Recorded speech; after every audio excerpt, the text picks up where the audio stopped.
En el extenso mundo en el que vivimos existen idiomas y dialectos de lo más extraños, pero hay uno que destaca sobre todos estos. Imagina por un momento tratar de tener una conversación con alguien, pero no puedes hablar del presente, del futuro, decir números, decir colores, o que incluso ni siquiera puedes simplemente hablar con palabras, sino que tienes que transmitir la información con canciones. Pues todo esto es lo que hace la tribu Pirahã. Te juro que no estás preparado para lo que viene.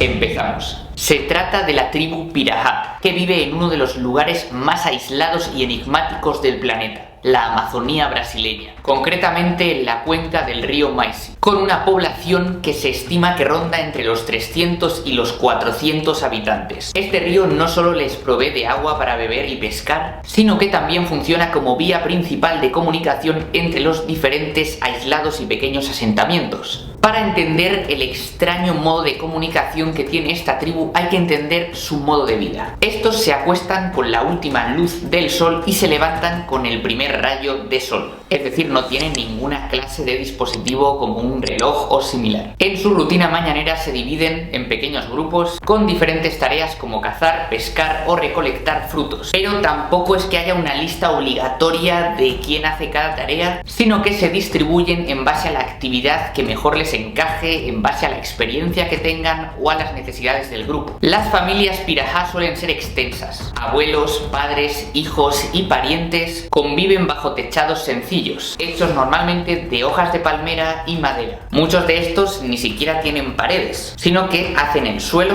con madera, lo techan para cuando llueva no mojarse y aislarse un poquito de todo esto y poco más. Normalmente los más pequeños acompañan a los adultos en sus tareas cotidianas y así aprenden desde muy jóvenes a sobrevivir en la selva, ya que esto es bien importante, porque si te pierdes ahí estás un poco jodido. Normalmente, si un padre es más experto en la parte de cacería, va a enseñar a su hijo más en esta parte, y así se van sucediendo los diferentes linajes. Algo curioso es que en los Pirahã no existe una especie de jefe. Sí que hay ancianos que tienen mucho conocimiento y se les consultan una serie de cosas, pero no hay como alguien que mande como tal. Normalmente, tras la cena, se forman pequeños grupos y charlan sobre los temas que atañen a todos: la organización de una expedición, la reparación de las canoas o el cuidado de los enfermos. De la misma manera, si surge algún conflicto, se apañan como pueden. Muchas ocasiones sale bien y en otras no tan bien. Vamos a adentrarnos ya en su extraño lenguaje. Una de las ideas más sorprendentes sobre la lengua Pirahã es su enfoque en lo inmediato. En su cultura, lo que no se ve, no se toca o no se experimenta de manera cercana tiende a quedarse fuera de la conversación. ¿Significa esto que no pueden hablar del pasado o del futuro? Pues no exactamente. Lo hacen de una manera más directa y desde su experiencia real. No llevan una cuenta de los meses o los años, por lo que no hay un vocabulario específico para ello. Sí que saben que algo ha pasado hace un tiempo, pero no abordan temas ambiguos o demasiado filosóficos sobre el futuro o el pasado y demás. Algo también muy extraño que está excluido de su lenguaje son los colores. Estos no tienen palabras utilizadas para nombrar los diferentes colores, lo cual en una lengua occidental podría parecer totalmente desconcertante, pero ellos tienen una solución para esto, y es que simplemente describen algo similar, algo que tenga ese color que todo el mundo conozca, pero que no haga falta decir el color. Por ejemplo, para referirse a algo rojo pueden decir como la sangre, o algo verde pueden decir como las hojas, pero esto no se queda aquí porque tampoco tienen números. En vez de decir 3 o 4, utilizan expresiones más generales que dan una idea aproximada de la cantidad. Solo tienen el número 1, pero no como número, sino como concepto. Por ejemplo, a la hora de cazar, ellos distinguen cuando tienen que cazar algunos animales, más de un animal, muy pocos animales, y con eso se apañan. Pero otra de sus cosas más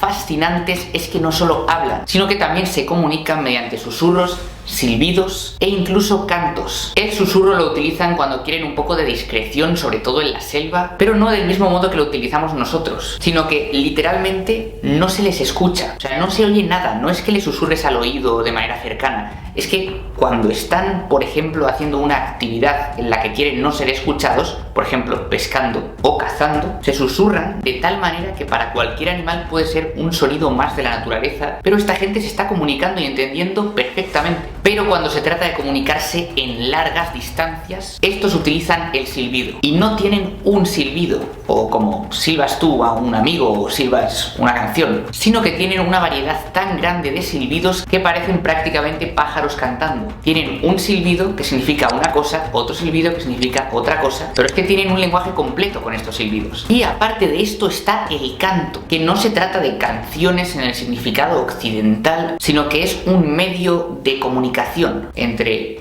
un emisor y un receptor. Tienen diferentes modalidades en las que son capaces de transmitir información, incluso aunque no tengan palabras. Los pueden utilizar para relatar eventos del día, para contar historias, para marcar el ritmo en actividades grupales o incluso para avisar de posibles peligros. Si bien no son los únicos que lo hacen en toda la selva, hay otras pequeñas tribus que también son capaces de comunicarse mediante este modo tan extraño de lenguaje. Esto es algo que no es casi nada conocido y que aún se está descubriendo, tratando de averiguar qué significa cada sonido y cómo esto puede mejorar la riqueza de un lenguaje. Pensad que cuando vives en la selva en mitad de la vegetación, muchas veces es difícil verse, pero es más fácil oírse. También se dice que se ha desarrollado para poder comunicarse sin ser tan invasivo con los otros animales, en el sentido de que es más fácil un canto parecido al canto de los pájaros, que ya está acostumbrada a la selva a emitir un grito sin más, lo que puede alertar a más depredadores o a más presas y que se vayan. El interés por la lengua pirahá se disparó cuando Daniel Everett, un lingüista que llegó inicialmente con propósitos misioneros, convivió con esta comunidad y se dio cuenta de que estaba ante algo totalmente fuera de lo común. El choque con ciertos postulados de la lingüística moderna fue inevitable. Uno de los puntos más polémicos giró en torno a la teoría de la gramática universal,